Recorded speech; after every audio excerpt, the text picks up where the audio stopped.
to be the top. I don't care if I'm the second or third name, okay? Because I just want to win. And if I got LeBron, KD, Davis, if all of those came, I wouldn't mind at all. I don't care if I'm the top player on the team. So, Kendrick, first of all, if you're a Bucks fan, you got to love that he's talking about, sure, let's talk about superstar team-ups, but in Milwaukee. What do those comments signal to you about Giannis and how he sees his place in the NBA? Well, it just solidified why I picked the Miami-Dade County Goons to beat them last year in the bubble, because I knew that Giannis wasn't ready for this big moment and to be the number one guy. And all he did was stamp that by saying what he said today. Perk.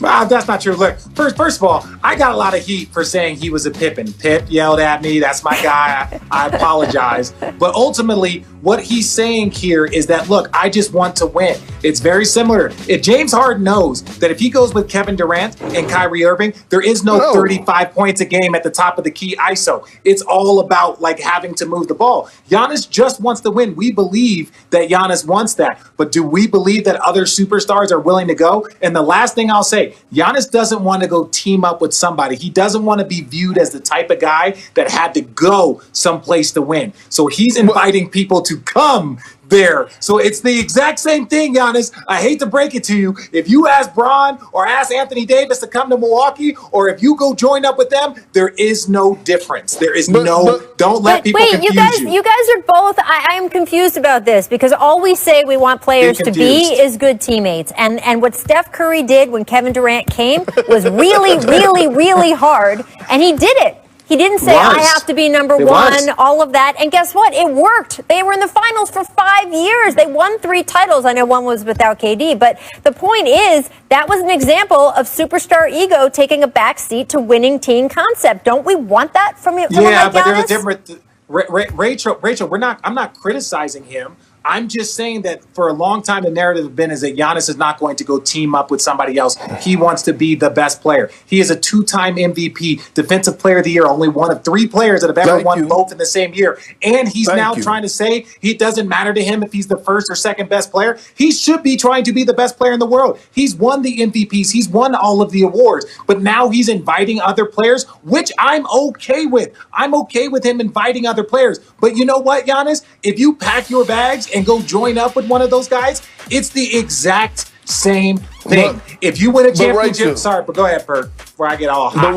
But Rachel, Steph was already a championship up when he invited KD to his team and to his city and to his culture. So it's a difference. All I'm saying to Giannis is that, like Richard was saying, you're in the category with Akeem Olajuwon and Michael Jordan for the only player to win Defensive Player of the Year and the MVP. Own that. It's okay to be the man. It's okay to be the man. Don't ever go backwards and say that I'll be okay with being a number 2 or number 3 option. No. Y'all keep moving the bar. You keep moving the finish line. You keep moving the bar. Yes. Come on. Yes. Every day is going to be moved again tomorrow. We're going to keep discussing this in the commercial break. Up next, the Rockets and we discussed the Russell Westbrook for John Wall trade earlier in the show, but what does it mean for James Harden? Woj reported that Harden wants a trade to the Nets, but also that the Rockets don't see that happening. Now, on Tuesday, Kevin Durant was asked if he had talked to Harden about it. Here's what he said. I don't know where you're making these stories up that me and James talked about any of this at a workout. Like, I don't know where that came from. And James is a friend of mine, but I let the front office handle all of that stuff.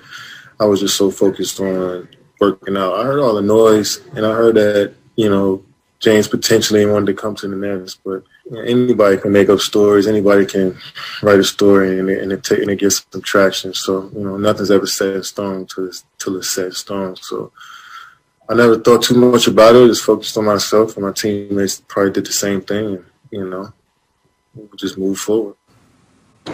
Richard, producer Steve didn't put that in BS or Real Talk segment, but I don't know. Do you believe him? And what do you think the Russ trade means for Harden's future?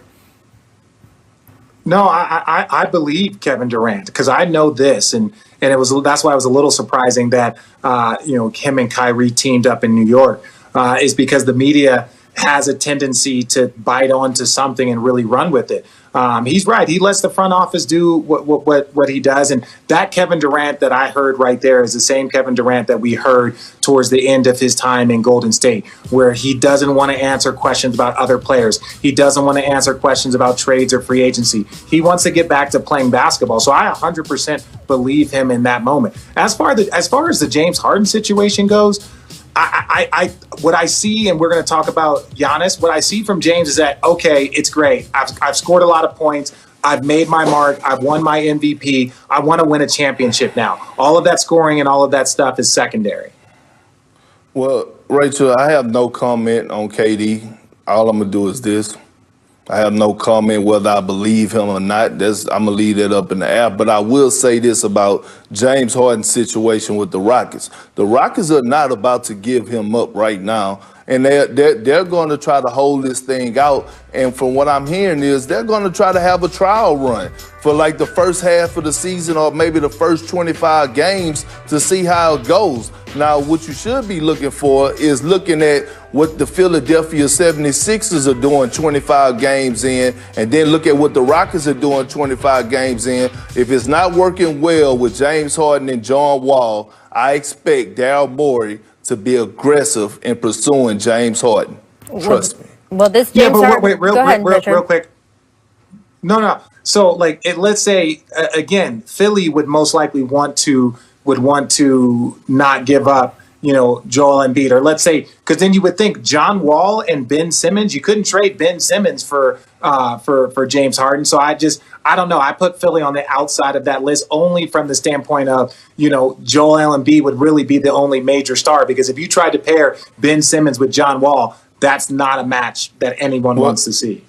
And I get that, RJ, but we're talking about Daryl Morey. Daryl Morey is known to pull rabbits out the hat. So don't just think of it as just Ben Simmons. It could be a three-team trade or whatever the case may be, but he's going to pursue James Harden if the Rockets are 25, 30 games in and not doing well. Trust me.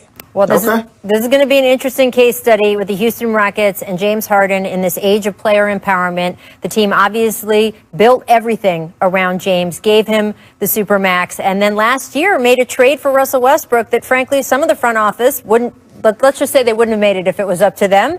And yet now he wants to be traded somewhere else. And he's got 2 years left on his deal. How much they decide to cater to what he wants, how he decides to play while he is still in Houston, this is going to be very interesting to watch. Now, just a friendly reminder on one of the Coach Doc Rivers. Well, you take a listen. So when I came back into the league and started playing again, I just felt off. Like I didn't feel like a part of the team.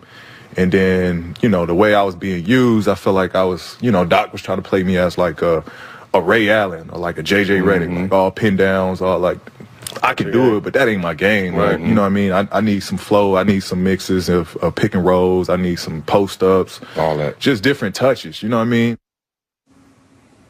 All right, Perk, is PG saying that Doc didn't play him in the right spots? BS or real talk? I can't tell what your answer is. It's just hard to see where you're going here. That's it? You know what, Rachel? That's BS. Matter of fact,